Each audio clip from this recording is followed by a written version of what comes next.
हरे हरे हरे राम राम राम हरे हरे हरे कृष्णा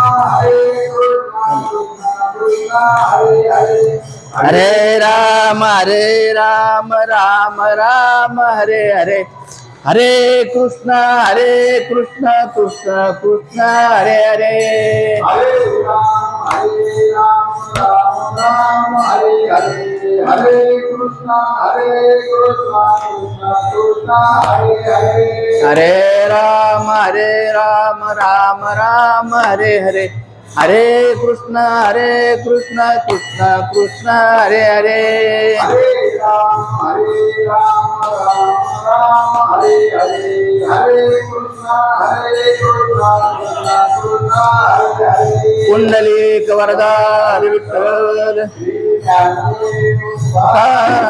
भजनाथ भगवान की जय। माऊली ज्ञानेश्वर महाराज, गुरु तुकाराम महाराज की जय।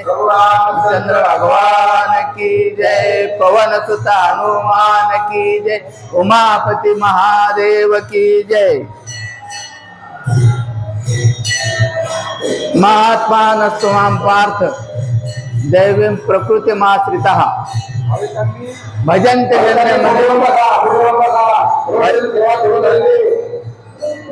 नन्य मनसे ज्ञात्वा भूतादिमव्ययम् सततं कीर्तयन्तो मां यतन्त च दृढताः नमस्सन्त च मा भक्त्या नित्ययुक्ता उपासते। सेवेसाठी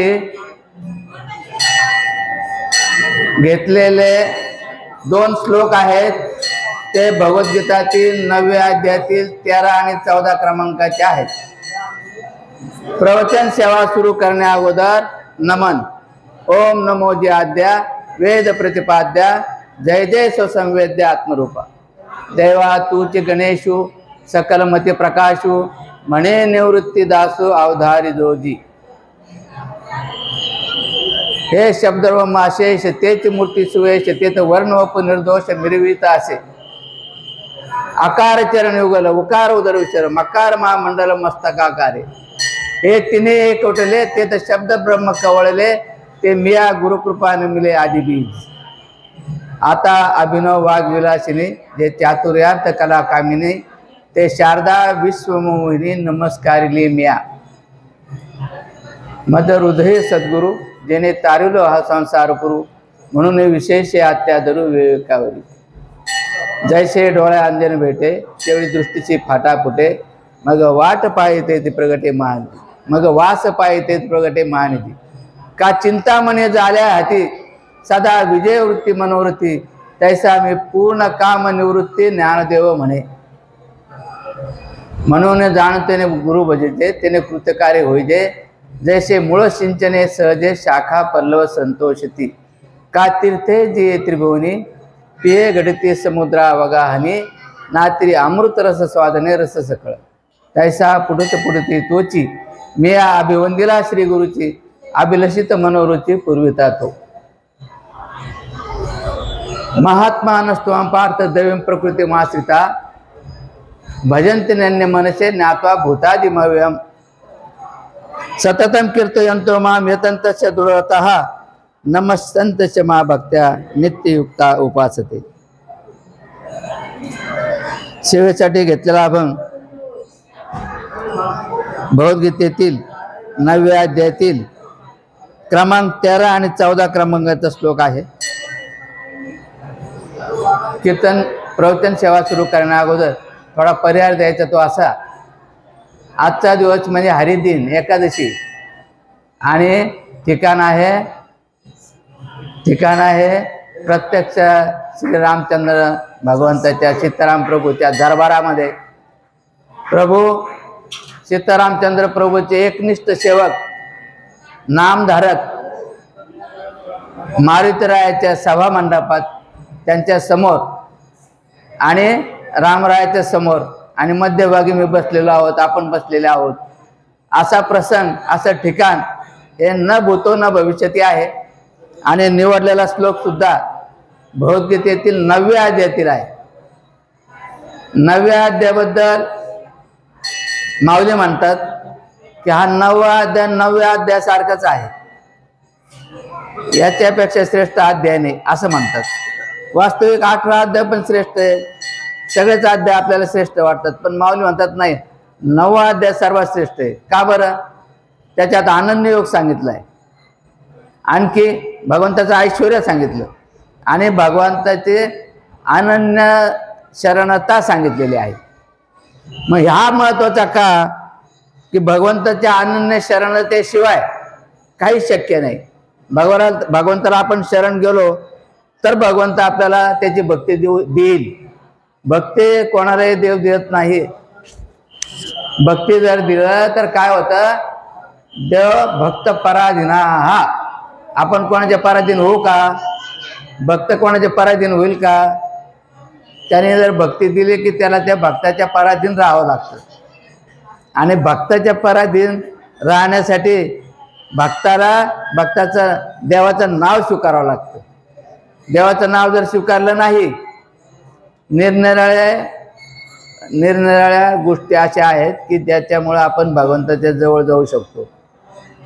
एक वेदाध्ययन आहे, एक पुराण सांगणं आहे, एक कर्म करणं आहे.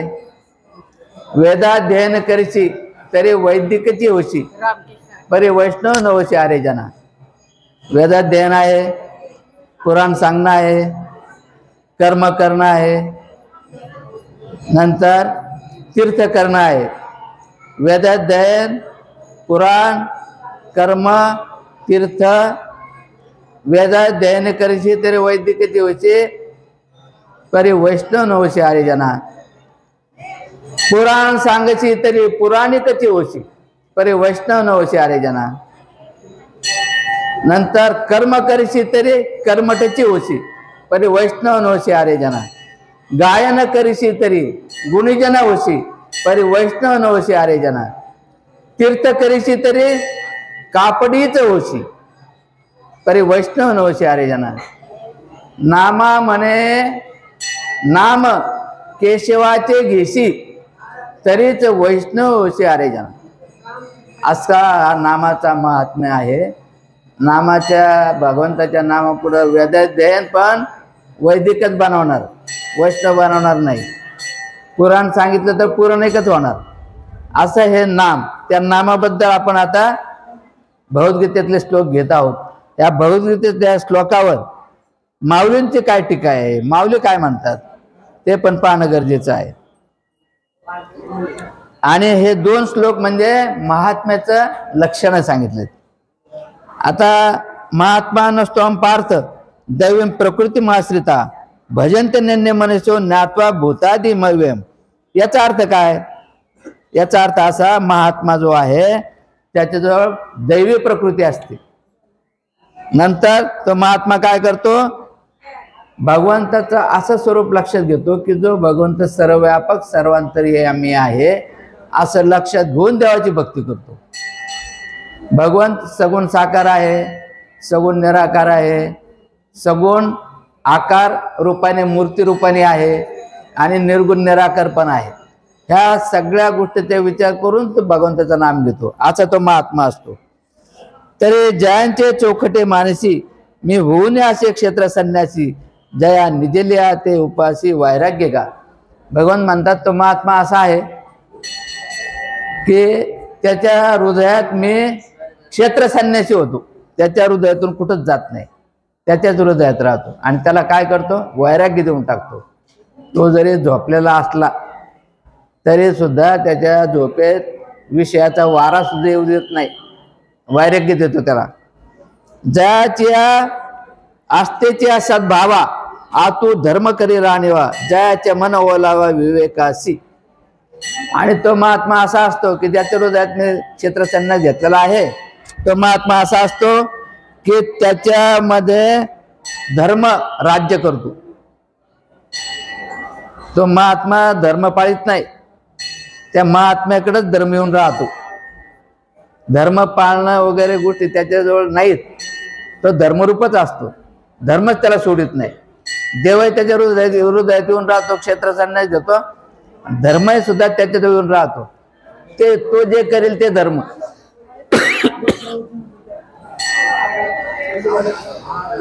जे ज्ञान गंगे नाहाले पूर्णता जीवने झाले, जे शांतीचे आले पालव नव्हे.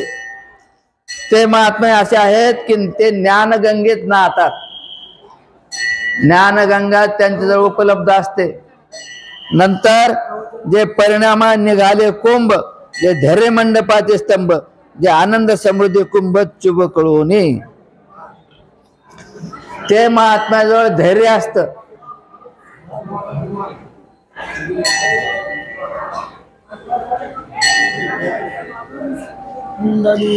वरदा हरी विठ्ठल श्री ज्ञानदेव तुकाराम पंढरीनाथ भगवान की जय. माऊली ज्ञानेश्वर महाराज, जगद्गुरु तुकाराम महाराज की, श्यावर रामचंद्र भगवान की जय. पवन सुत हनुमान की जय. जे परिणामी निघाले कुंभ, जे धैर्य मंडपाचे स्तंभ, जे आनंद समुद्री कुंभ शुभ कळवणी.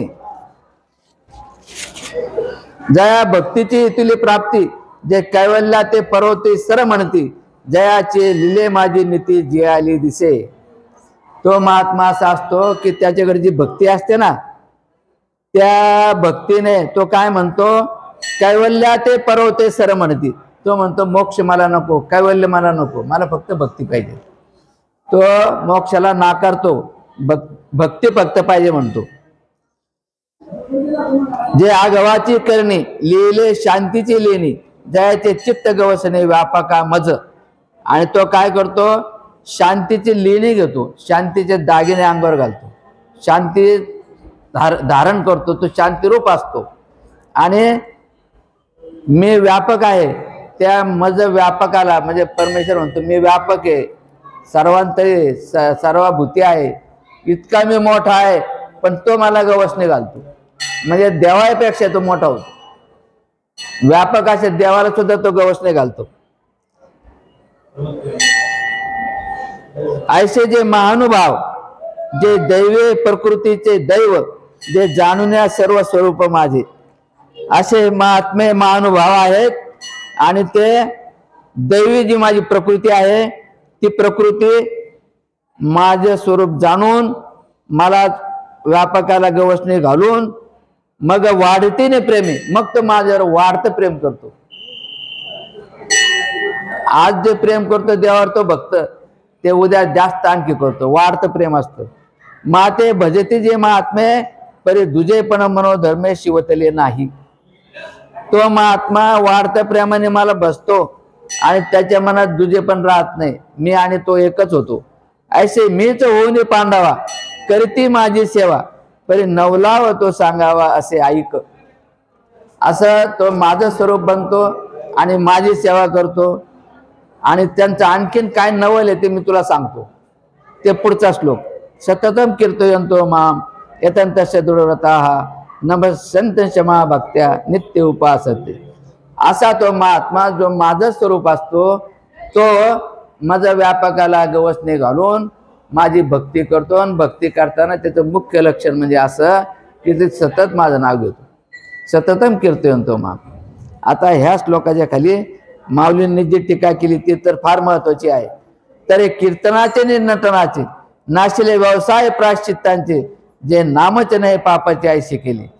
माऊली सांगतात तो हा महात्मा की जो खरोखर परमेश्वर स्वरूपच असतो आणि तो देवाचं नाव घ्यायला सुरुवात करतो. आणि तो त्या कीर्तन 4 प्रकारचं असतं. इथं जो कीर्तन शब्द ते 4 प्रकाराने लक्षात घ्यायचंय.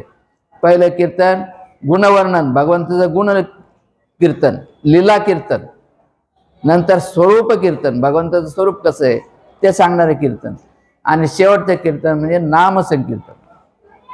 भगवंताच्या गुणाचं वर्णन केलं पण भगवंताच्या नामाबद्दल प्रेम नाही निर्माण झालं तर त्या गुण कीर्तनाचा काही उपयोग नाही. भगवंताच्या पराक्रमाचं वर्णन केलं पण भगवंताचं नाम जर त्याला नाही आवडायला लागलं तर ह्या कानाने भगवंताचा पराक्रम ऐकला आणि त्या कानाने निघून गेला, काही उपयोग नाही. भगवंताच्या स्वरूपाचं वर्णन ऐकलं की भगवंत सर्वापक सर्वांतर्यामी आहे, सगुण साकार आहे, निर्गुण निराकार आहे, ऐकलं नाम नाही घेतलं त्या कीर्तनाचा काही उपयोग नाही. हे 3 कीर्तनामुळं चौथं जे नाम संकीर्तन आहे त्याची आवड निर्माण होऊन तो सतत जर नाम घ्यायला लागला तर त्याला कीर्तन म्हणायचं. तर तरी कीर्तनाचे नाही नटनाचे. असं नाम संकीर्तनाच्या उत्कर्षाने काय होतं, नाशिले व्यवसाय प्रायश्चित्तांचे. प्रायश्चित्त आपल्याकडून जर काही चूक झाली तर शास्त्रामध्ये निर्णय प्रायश्चित्त सांगितलेले आहे. तर त्या प्रायश्चित्ताचा धंदाच बसून जातो. जर तुम्ही नामधारक झाले, भगवंताचं नाम घेतलं की कोणतंही प्रायश्चित्त करायची गरज नाही. नाशिले व्यवसाय प्रायश्चित्तांचे, जे नामच नाही पापाची आयशी केली. आणि तो किती पापी असला त्याने जर नाम संकीर्तन सुरू केलं, भगवंताचं नाम घ्यायला सुरुवात केली का एक एक पाप त्याचं नष्ट व्हायला लागतं. आणि मग त्याच्याकडं पापाचं नाव सुद्धा शिल्लक राहत नाही. इतका नामस्मरणाचं महात्म्य आहे आणि सामर्थ्य आहे. यमदमा अवकाळा आणले, आणखी त्याच्या नामाचं सामर्थ्य बघा. यमदमा अवकाळा आणले, तीर्थे ठायावरून उठविली, यमलोकींची खुंटली राहटी आघवी. यम म्हणजे काय, दम म्हणजे काय. यम म्हणजे मन ताब्यात ठेवणं, दम म्हणजे इंद्रिय ताब्यात ठेवणं. यांना अवकाळा आली. कशाने अवकाळा आली, तो नाम घ्यायला लागला. नाम घ्यायला लागला. यम किती, 5 प्रकारचे यम आहे. अहिंसा, सत्य, आस्ते, ब्रह्मचर्य, अपरिग्रह, हे 5 यम. एक एक यम साध्य करायला स्वामी विवेकानंदांनी वर्णन केलेलं आहे राजयोगामध्ये. 12 वर्ष लागतात. म्हणजे 12 गुणिले 5, 60 वर्ष त्याच्यातच गेले. आणि ते ताब्यात येऊन पुढचं तर अजून यमानंतर नियम आहे. नियमानंतर आसन, प्रत्याहार, धारणा, ध्यान, समाधी, हे 8 अंग आहेत. हे पुढचे 8 अंग मिळणं तर आणखी किती जन्म लागतील सांगता येत नाही. पण जर नामधारक तो असेल तर हे यम त्याला साध्य होऊन जातात. त्यांना अवकाळ येते ते यमाला. म्हणजे अहिंसा, सत्य, आस्ते, ब्रह्मचर्य, अपरिग्रह, हे यम त्याला वश होतात. दम म्हणजे इंद्रिय दमन, इंद्रिय पण त्याच्या ताब्यात येतात. तीर्थे ठायावरून उठविली, आणि तीर्थाची काय परिस्थिती होते, हा नामधारक मग तीर्थावर जायचं, मग ते पाप नाहीचे करायचे याची गरजच राहत नाही. त्यामुळे तो तीर्थावर जात नाही. तो तीर्थावर गेला नाही, तीर्थ म्हणतात मग आम्ही काय करायचं, आमच्यावर कोणीच पापी माणूस यायला तयार नाही. सगळे नामधारक झाले. तीर्थाला अवकाळा आली. यमलोकीची खुंटली राहटी आगावी, आणि पापी माणसं यमाकडे जातात यमलोकात. पण ते पापी राहिलेच नाही ना. भगवत नामामुळं, संतांनी भगवत नामाचा प्रचार केल्यामुळं सगळेच नामधारक झाले. आणि त्यामुळं तीर्थाला पण अवकाळा आली, यमदमाला अवकाळा आली. यमलोकाचा जो रस्ता आहे तोच खुंटून गेला. यम म्हणे काय यमावे, दम म्हणे कवना ते दमावे, तीर्थे म्हणते काय खावे, दोष हो कदाशी नाही. मग यम म्हणायला लागला आम्ही काय करायचं आता, कशाचं यमन करायचं. दमो म्हणजे इंद्रिय दमन करणारा म्हणायला लागला, इंद्रियाचं आम्ही दमन कशासाठी करायचं. कारण झालं काय, या भक्ताचे जे इंद्रिय आहेत ना, ते इंद्रिय ताब्यात ठेवायची गरज नाही पडली. त्यांनी ते इंद्रिय देवाच्या ताब्यात देऊन टाकले. तुम्ही म्हणाले कसे देवाच्या ताब्यात दिले. तर हे डोळे आहे ना, या डोळ्याने देवाचं रूप पाहायला सुरुवात केली. हे कान आहे ना, कानाने देवाचे गुण ऐकायला सुरुवात केली. त्याचा अभंग आहे. तो अभंग असं आहे, घे घे घे घे माझे गोड नाम विठोबाचे, तुम्ही घ्या रे डोळे सुख, पहा विठोबाचे मुख, तुम्ही आई कारे कान, माझ्या विठोबाचे गुण. आणि मनात ते धाव घेई राहे विठोबाचे पाय. मनाला काय काम सांगितलं, तू विठोबाच्या पायाजवळ थांब. मग असं मनही देवाकडे गेलं, इंद्रिय सगळे देवाच्याच कामाला लागले. मग काय काय होईल तशा वेळेला,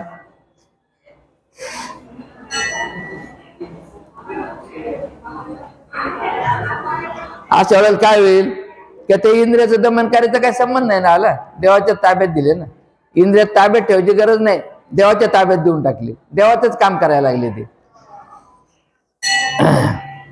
असे माझेने नाम घोषे, नाही करीते विश्वाचे दुःखे. अवघे जगची महासुखे दुमदुमीत भरले. तर भगवान सांगतायत माऊलींच्या रूपाने. माऊली म्हणजे विष्णू भगवानाचेच अवतार आहेत. ते काय म्हणतात, ऐसे माझेने नाम घोष. असं माझं नाम घोष सुरू केलं त्यांनी, माझं नाव घ्यायला सुरुवात केलं. झालं काय, नाही करीती विश्वाची दुःखी. विश्वामध्ये दुःखच ठेवलं नाही, दुःख राहिलंच नाही. अवघे जगची महासुखे दुमदुमीत भरले. अवघे सगळं जग काय झालं, सुखाने भरलेलं आहे. वास्तविक जग सुखाने भरलेलं आहेच, पण आपल्याला दुःख वाटतं. आपल्याला ते जगात दुःख दिसतं. का, आपण इंद्रियाच्या आहारी गेलो, मनाच्या आहारी गेलो. मन काय ते वाटेल ते मागतं. आणि त्याचं प्रमाण असं आहे की आपल्या हृदयामध्ये मी रामू, असता सर्व सुखाचा आरामू, की भ्रांताशी कामू विषयावे. आपण भ्रांत झालो. आपण कसे भ्रांत झालो, आपण म्हणायला लागलो नाही हे शरीर म्हणजे मी आहे, हे शरीराचे अवयव माझे आहेत. डोळ्याने मी हे बघतो, मला एकच गोष्ट तीच पाहिली की डोळ्याला तेच आवडायला लागतं. टीव्हीच पाहायला लागले की माणूस टीव्हीच पाहत राहतो.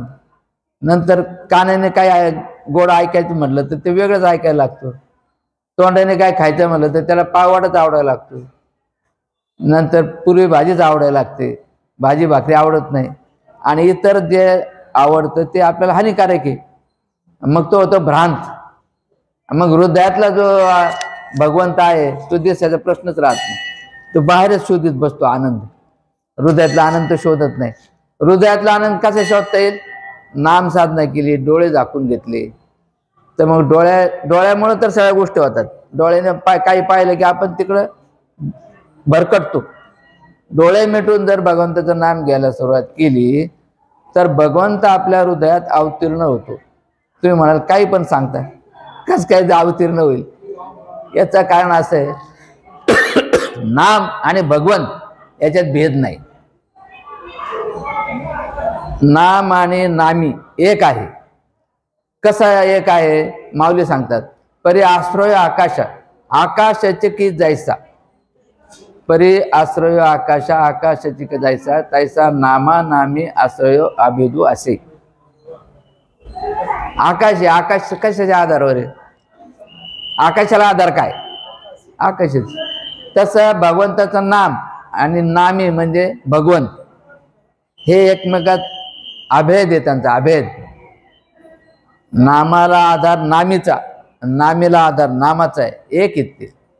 म्हणून ज्यावेळी आपण भगवंत नाम घ्यायला लागतो त्यावेळेला आपला पाप नष्ट होत अशी स्थिती तयार होते की आपल्या हृदयातला जो देव आहे, आपल्या हृदयातला जो राम आहे तो प्रगटतो. तो कसा प्रगटतो, कसं समजायचं तो प्रगटला? म्हणजे धनुष्य घेतलेला राम आपल्या हृदयात दिसेल का? तर नाही. तो असा प्रगटेल की तो सच्चित आनंद आहे. सत म्हणजे तो अविनाशी आहे, चित म्हणजे ज्ञानस्वरूपाने आहे, आनंद म्हणजे तो आनंद रूप आहे. ज्यावेळी भगवंताचं नाम घेत अशी स्टेज येईल, 1 वर्षांनी, 2 वर्षांनी, 3 वर्षांनी, की त्याला आनंदच वाटायला लागेल. दुःखाचे प्रसंग आला तरी त्याला आनंदच वाटेल, सुखाचा प्रसंग आला तरी आनंदच वाटेल. सुख आणि दुःख हे हे सापेक्ष आहेत. सुखाच्या विरुद्ध दुःख, दुःखाच्या विरुद्ध सुख. सुख मिळालं तर दुःख त्याला होणार, दुःख मिळत असेल तर त्याला सुख होणार. पण आनंद जर मिळाला तो निरपेक्ष आहे, त्याच्या विरुद्ध काही नाही. आणि तो आनंद कसा असतं, अकारण निष्कारण. तुम्हाला जर निष्कारण आनंद मिळाला तर तो नष्ट होईल का? तुम्हाला समजा 1 कोटीची गाडी मिळाली, तुम्हाला आनंद होईल. 1 कोटीची गाडी ॲक्सिडेंटमध्ये खराब झाली तर दुःख होईल. पण तुम्हाला काहीच कारण नाही ना आनंद होतोय भगवंताचं नाव घेतलेलं, तर तो कशाने नष्ट होईल? नष्टच होणार नाही.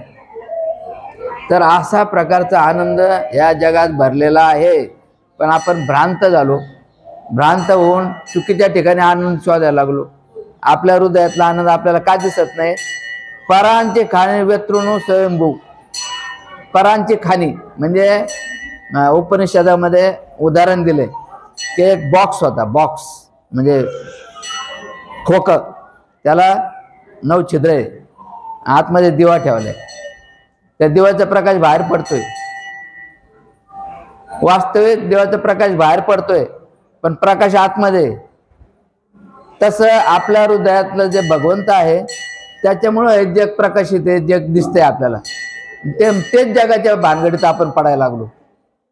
तेच जर आपण रोज सवय केली, अर्धा तास, पाऊण तास, 5 मिनिट, 10 मिनिट अंतर्यामीतल्या भगवंताला, भगवंताच्या नामाला जर आपण सवयीने ध्यान करायला लागलो, तर आमचे गुरु महाराज म्हणायचे फक्त 3 महिने भगवंताचं नाव घ्यायचं.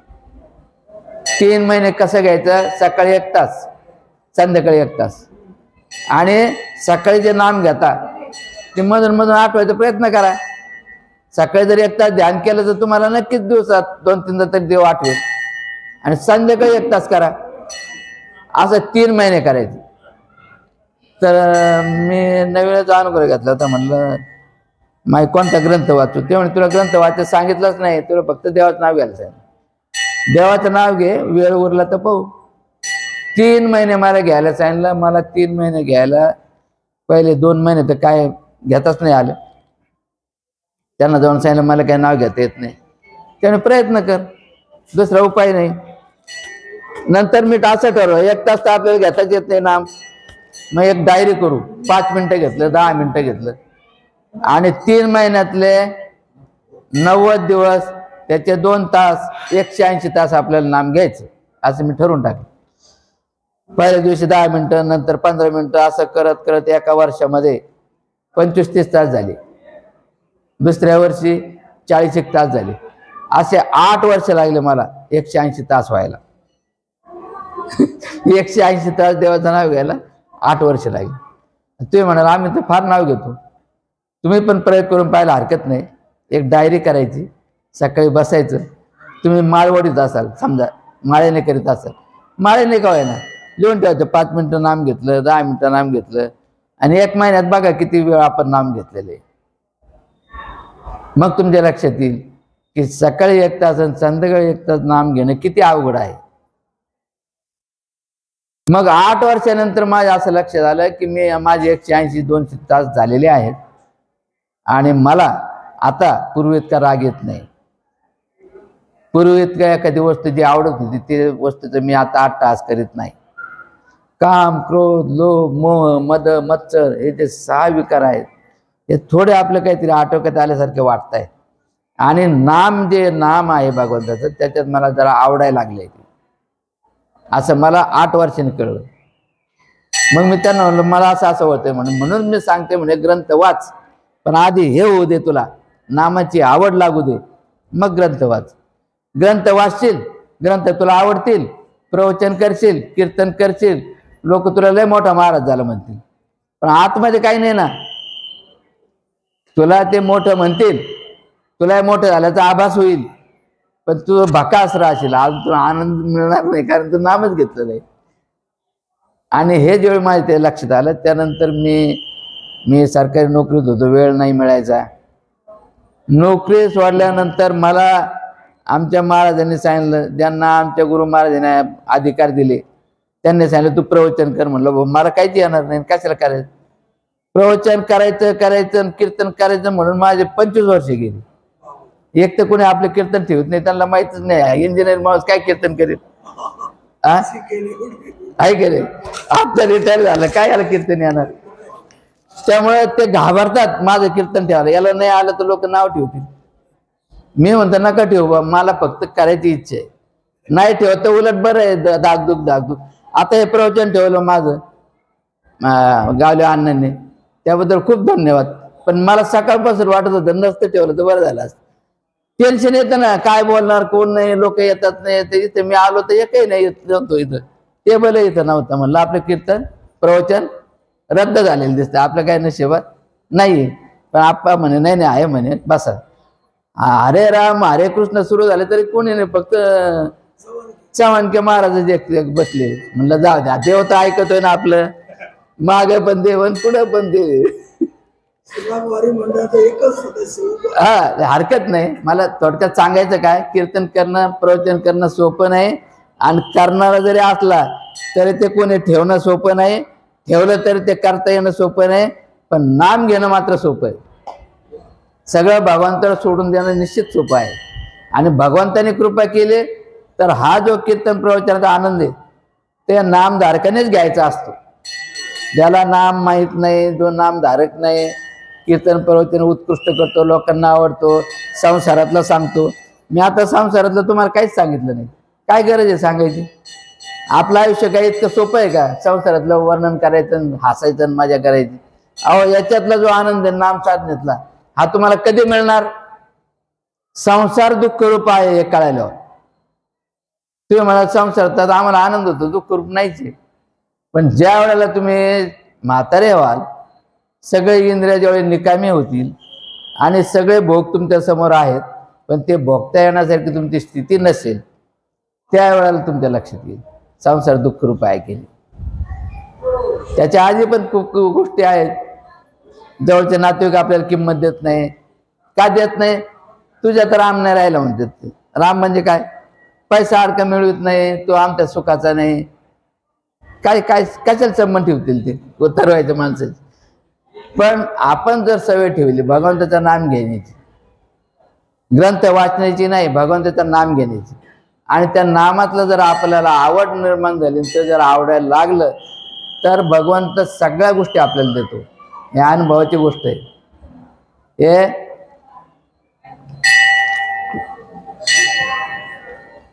ज्याने त्याने अनुभव घेण्याची गोष्ट आहे.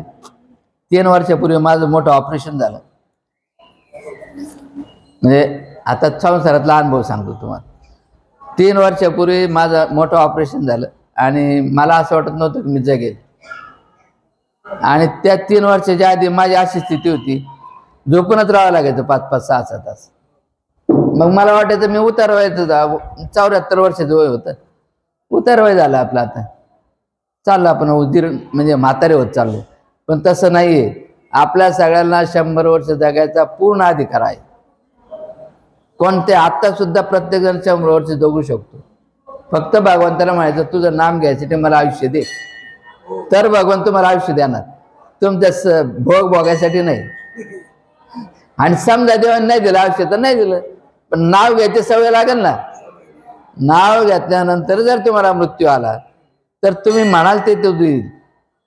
आता काही लोक काय म्हणतात, आम्हाला जन्मच नको, फार दुःख रूप आहे. पण तुम्ही जर जन्मच नाही घेतला तर ह्या जन्मात मिळणारं जे सुख आहे, भगवंताचं नाम घेऊन मिळणारं जे सुख आहे ते तुम्हाला मिळेल का? नाही मिळणार. हा मनुष्य देह असा आहे, सुख दुःख रूप आहे. हा मनुष्य देह असा आहे, कर्माचा पुंज आहे, कर्माचा साठा आहे. ह्या कर्मात जर तुम्ही म्हणाल आम्ही खूपच पुण्याचा कर्म करू तर तुम्हाला स्वर्गात ते भोग भोगायला चान्स मिळेल. तुम्ही जर म्हणे आम्ही पुण्य करणार नाही, पापच भोगू, तर तुम्हाला नरक यातना होतील. नरक म्हणजे काय वेगळं जागा नाही, इथंच आहे. मानवी जीवनातच तुम्हाला सगळे दुःख दिसू लागतील. आता मांसाहार करणे, दारू पिणे हे नरक यातना आहे. मांसाहार कोणाचा आहार आहे? वाघ, सिंह, लांडगा यांचे. आणि दारू कोणाचा आहार आहे? डुकराचा आहे. मग हे पिणारे खाणारे कोणते काय झाले? ते नरकात आहेत. मग आता चांगलं जे खातात त्यांचं काय? ते स्वर्गात आहेत. मग आपण काय खायचं? सात्विक आहार. भगवद्गीतेत त्याचं वर्णन आहे. मला वाटतं काही विषयांतर नाही झालं माझं, मी बरोबरच सांगतो आहे की नाही? आता पुढचं असं आहे, आपला जर 200 ओवी ऐसे माझेने नाम घोषे नाही करते विश्वाची दुःखी अवघे जगाचे महासुखे दुमित भरले. आता ह्या श्लोकावर अजून 40 ओव्या आहे, पण आपण ते पुढच्या ओव्या घ्यायच्या नाही. का नाही घ्यायच्या? की ह्या नामाबद्दल इतर संत काय म्हणतात, त्यांचा काय अनुभव होतो आपल्याला बघायचा आहे.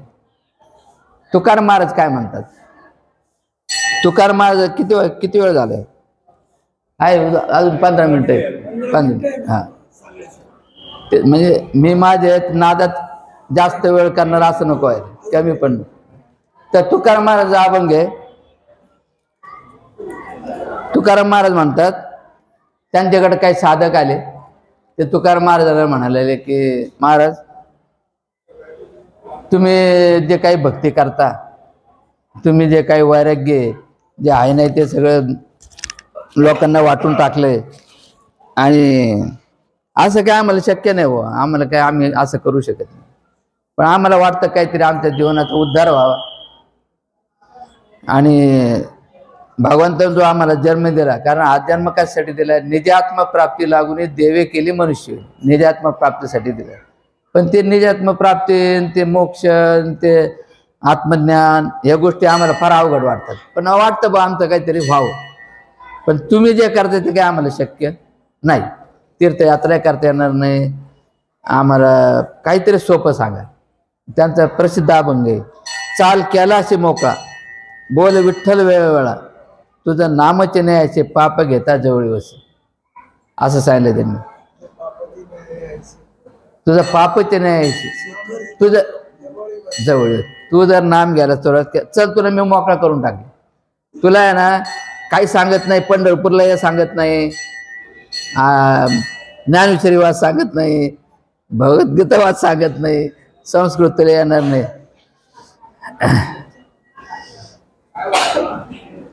तिथे महाराज आल्यावर म्हणजे आनंद वाटला मला. आरभ्य लाभ, आरभ्य लाभ म्हणावं लागेल. आणि आपल्या विश्वगुरु निवृत्तीनाथ महाराजांचे ते अनन्य सेवक आहेत ते. तर तुकाराम महाराज म्हणतात, चाल कैलासी मोकळा, बोल विठ्ठल वेळोवेळा, तुझं नामचे न्यायचे, तुझं पापचे न्यायचे, नाम घेता जवळी बस. पंचपातकाच्या कोडी, नामे जळते अर्ध घडी. पुढं तो साधक म्हणतो, पण आम्ही लय पाप केली महाराज, लय पाप केले आम्ही. तेव्हा अरे किती पाप केलेले असू दे, तर आम्ही जामीनदारी, मी त्याला जामीनदारी, तुझा उद्धार होणार. पण तेव्हा पण महाराज असं आहे, मागचे पापाला तुम्ही जामीनदार, ठीक आहे, पण आम्ही आत्ताही पापच करतो ना, आम्हाला पाप करणं सोडता येणार नाही. निक्षून सांगितलं तुकाराम महाराजांनी. तुकाराम महाराज म्हणजे तुला काय पाप करायचे ते कर, पण नाम घे.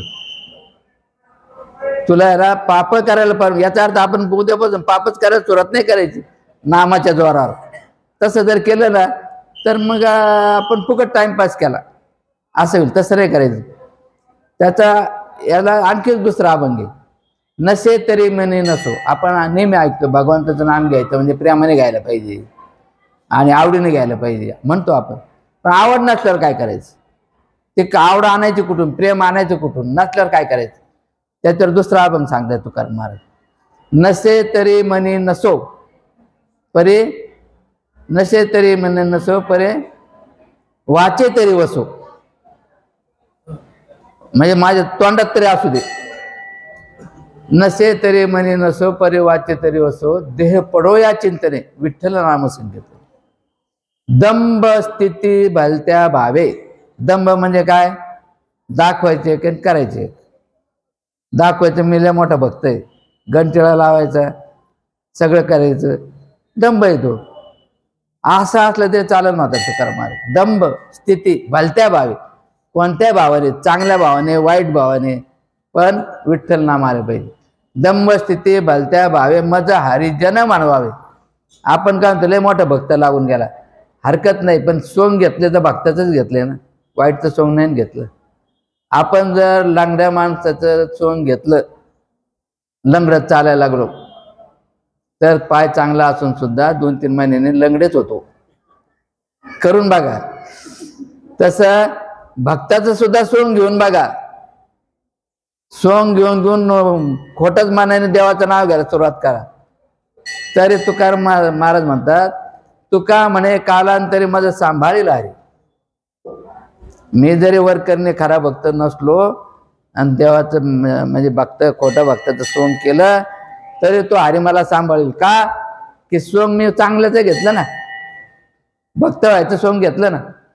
तसं चाल कैलासी मोकळा, ह्या अभंगात त्यांनी सांगितलं, तू पाप केले तरी चालतील पण नाम घे.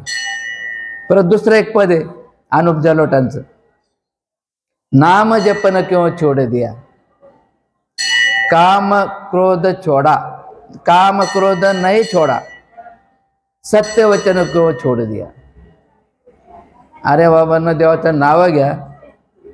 तुम्ही नाही देवाचं नाव घेत तर काम क्रोध ते सोडा, ते नाही सोडित, नका सोडू, पण देवाचं नाव घ्या. तर हे पहिली पायरी आहे. मग असं जर केलं तर पुढं काय होईल? या नाम साधण्याचं जे फळ आहे ना, ते फळ आणखी एका अभंगात तुकाराम महाराज वर्णन करतात. पुनित केले विष्णुदासी संगे आपुले दिवशी कोण पाहे त्याकडे वीर विठ्ठलाचे गाणे. ते म्हणतात जर विष्णुदास नामधारक आहे त्याच्या संगतीत जर एखादा दोषी गेला, पापी गेला, तर तो पुनीत होईल असं त्याचं सामर्थ्य आहे. पुनीत केले विष्णुदासी संगे आपुल्या दिवशी कोण पाहे त्याकडे वीर विठ्ठलाचे गाडे. अशुभ तयापाशी शुभ होऊन या ठाकी कोण पाहे त्याकडे वीर विठ्ठलाचे गाडे. तर तो पुनीत माणूस असा असतो, त्याच्याकडे जर काही अशुभ गेलं तर ते शुभ होऊन जातं. प्रेम सुखाची राशी पाप नाही ओ कदाशी कोण पाहे त्याकडे वीर विठ्ठलाचे गाणे. तुका म्हणे त्यांनी वैकुंठ केले मेदिनी. मेदिनी म्हणजे पृथ्वी, सगळे पृथ्वीच त्यांनी वैकुंठ केलं असं त्यांचं सामर्थ्य आहे. ते ज्याचा त्या ओळख सांगितले माऊलीने. माझेने नाम घोषे नाहीचे करते विश्वाचे दुःखी. आणि पुढं हे विश्वाचे महासुखे दुमदुमीत भरले. तर हा नामधारक पुनीत स्वतः असतो आणि दोषी लोकांना पुनीत करतो. सगळं पृथ्वी वैकुंठ करून टाकतो. असं या नामामध्ये सामर्थ्य आहे. आता पुढचे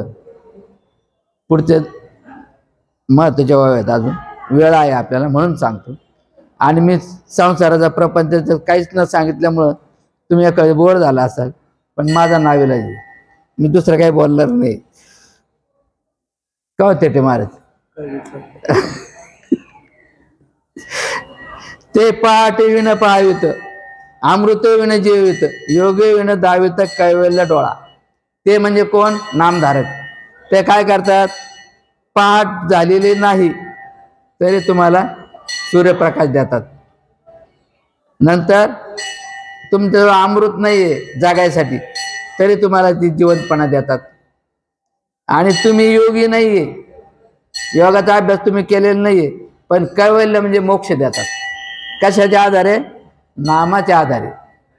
परे राया रंका पाड धरू नेणते साने थोरा कडसणी करू एक सरे आनंदाचे आवरे होत जागा.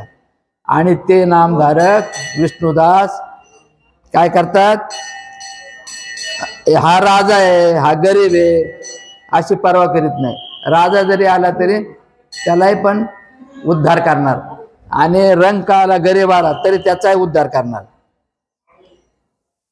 काही एखाद्याने वैकुंठ जावे ते तिहे वैकुंठचे केले आगे ऐसे नाम घोष गौरव धवळे विश्व. पूर्वी काय होतं? कोणीतरी एखादा वैकुंठाला जायचा, पण ह्या नामधारक महात्म्याने काय केलं? सगळंच वैकुंठ करून टाकलं. वैकुंठाला जायची गरज नाही ठेवली. आपण जिथं आहो तेच वैकुंठ करून टाकलं. असा या नाम घोषाचा गौरव आहे. आणि याने सगळं विश्व ढवळून टाकलं. ते जे सूर्य तैसे सोज्वळ परे तोही अस्तवे किडाळ चंद्र संपूर्ण एखाद्या वेळ हे सदा पुरते. त्यांनी आता तुलना केली सूर्याशी आणि या महात्म्याची. तर सूर्य काय आहे? तेजाने तळपतोय, पण हे महात्मा तेजाने तळपत नाही, सूर्यासारखा त्रास देत नाही तेजाचा, ते सोज्वळ असतात.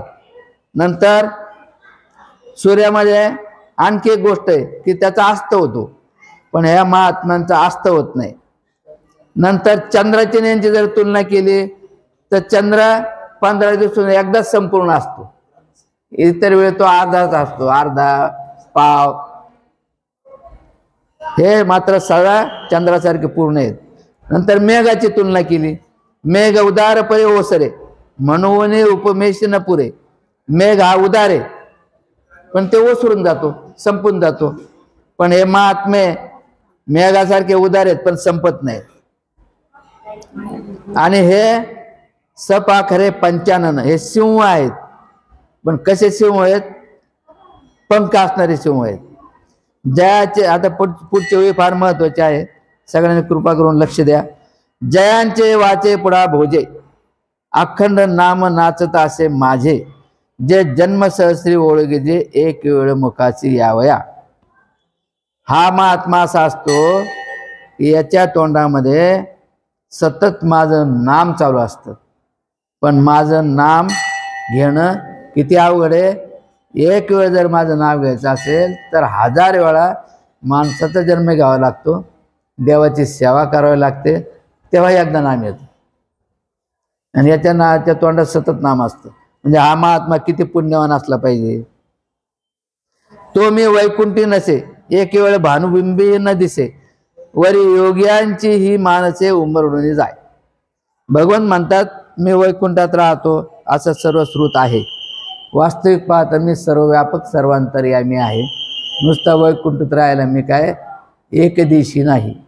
एकदिशी म्हणजे एका ठिकाणी राहणार. पण ठीक आहे, मी वैकुंठात राहतो म्हणता, मी पण मान्य करतो. देव म्हणतात तुम्ही जाल मला वैकुंठात पाहायला, मी तुम्हाला तिथे सापडणार नाही. योगाच्या हृदयात जाऊन पाहाल तिथे मी सापडणार नाही. कुठं सापडेल मग? भानुबिंबी म्हणजे सूर्याच्या तिथं पाहायला जाल, तिथे मी सापडणार नाही. परे तयापाशी पांडवा मी हरपला घेऊ सावा, जे तर नाम घोषो बरवा करीते ते माझे. परे तयापाशी पांडवा, त्यांच्याजवळ पांडवा म्हणजे अर्जुना, मी त्यांच्याजवळ तो सापडेल. कोणाजवळ? जे ते नाम घोषो बरवा, जे ते चांगला असणारा हा नामघोष चालू असेल तिथे मी तुला सापडणार. कैसे माझ्या गुणी झाले देश काळा ते विसरले, कीर्तन सुखे झाले आपण पाची.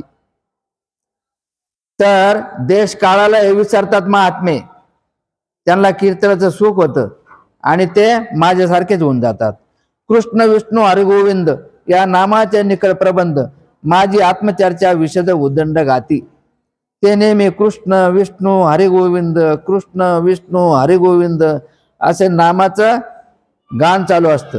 हे बहु असो यापरी कीर्तित माते अवधरी, एक विचरिती चराचरी पंडुकुमारा. मग आणि कथे अर्जुना साव्या बहु जतना, पंच प्राणा मना पाळू घेणी. आता पुढं इथं जे आहे यतन तस्य दृढ राहता त्याचं वर्णन चालू आहे. बाहेर यम नियमांची काठी लावली. आता हे योगाचं वर्णन चालू झालं. यम आणि नियम यांची त्यांनी काठी लावली. यम म्हणजे अहिंसा सत्य असते ब्रह्मचर्य अपरिग्रह, हा तो पाळतो. का पाळतो? तो नाम घेतो. आपोआप यम नियम त्याचे पाळले जातात. नियम काय? शौच संतोष तपस्वाध्याय ईश्वर प्रणिधान, या गोष्टी त्याच्या पाळल्या जातात नाम साधना घेत. त्यामुळे भगवंत त्याला ते देतो. आणि आत वज्रासनाची पौळी 50 ध्यान धारणा ती चालू होते. प्राणायाम पण त्याचा व्हायला लागतो. अशी स्थिती प्राप्त होते. प्रत्याहार म्हणजे इंद्रिय निग्रह व्हायला लागतो. आणि ध्यान धारणा त्याची चालू होते. त्यावरी जैत रे जैत म्हणून ध्यानाचे निशाण वाजत, दिसे तन्मयाचे झळकत एक छत्र. पाठवे समाधी श्रेयचा आशेका, समाधी सुख त्याला प्राप्त होतं. ऐसे हे गण अर्जुना माझे भजन, आता ऐके सांगेने ते करीते एक.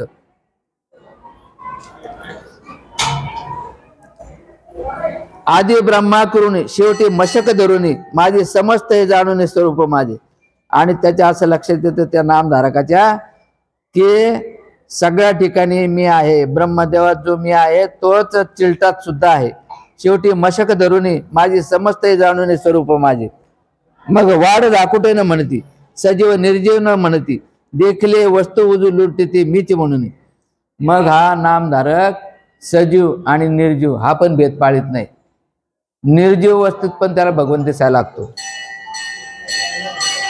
जैसे उंची उदक पडिले ते तळवट वरी उगेले, तैसे नमिजे भूतजात देखील यायचा स्वभाव चितायांचा. आणि मग तो नम्र होतो. नम्र झाला भूता त्याने कुंडली अनंत. त्याच्या पुढं काय?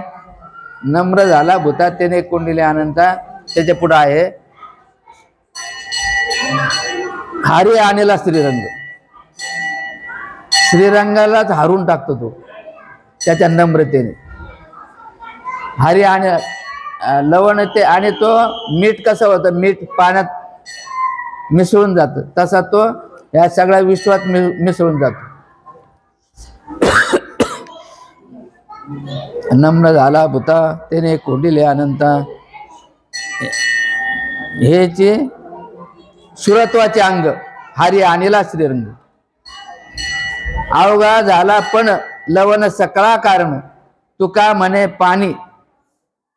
तुका म्हणे पाणी म्हणजे पाणी जसं तळाला जातं नम्र होतं तसं हा नम्र होतो. आणि हा नम्र झाल्यामुळं त्याने भगवंताला हृदयात कोंडून टाकतो. हृदयाला त्याला कोंडला गेल्यामुळं तो बंदिवान होतो, त्याला हरवतो. आणि तो इतका नम्र झाल्यामुळं तेच इथं वर्णनाला आहे.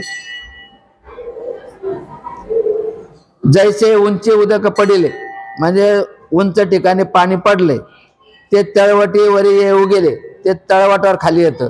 तैसे न म्हणजे भूत जात देखील याचा स्वभाव होती तयाचा. त्याचा स्वभाव असा होतो की कोणी भूत मात्र पुढे आलं की तो नमन करतो, त्याचा पाया पडतो. का फळल्या तरुची शाखा सहजे भूमिशी उतरे देखा तैसे जीव मात्र असे का खाला होती ते. जसं झाडाला फळं आल्यानंतर त्या झाडाची शाखा म्हणजे फांदी लवते खाली येते तसा हा नम्र होतो. अखंड गर्वता होऊन असती त्यांची विनय हीच संपत्ती. जे जय जय मंत्री अर्पिती माझ्याची ठाई. नमिता मानाभिमान गळाले म्हणून अवचिता ते मीच जाले ऐसे निरंतर मिसळलेले उपासिती. ते सगळ्यांना नमस्कार करीत असल्यामुळं त्यांचा मान आणि अभिमान हा गळून गेलेला असतो आणि ते मीच होतात, भगवंताचे स्वरूप होतात. अर्जुना हे गुरुवी भक्ती, हे गुरुवी भक्ती म्हणजे श्रेष्ठ भक्ती हे आहे की त्या महात्म्याजवळ नम्रता असते, त्या महात्म्याजवळ सतत साधना असते. आता वेळ संपलेला आहे.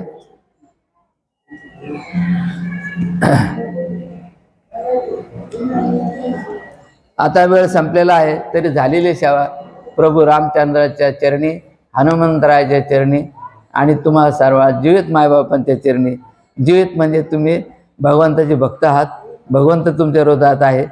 त्या भगवंताच्या स्वरूपात सर्वव्यापक सर्वांतर्यामी असणाऱ्या भगवंताच्या स्वरूपाला ही सेवा मी अर्पण करीत आहे. धन्यवाद. हरिओम. मी आपला आभारी आहे, मी आपला आभारी आहे, मी आपला आभारी आहे.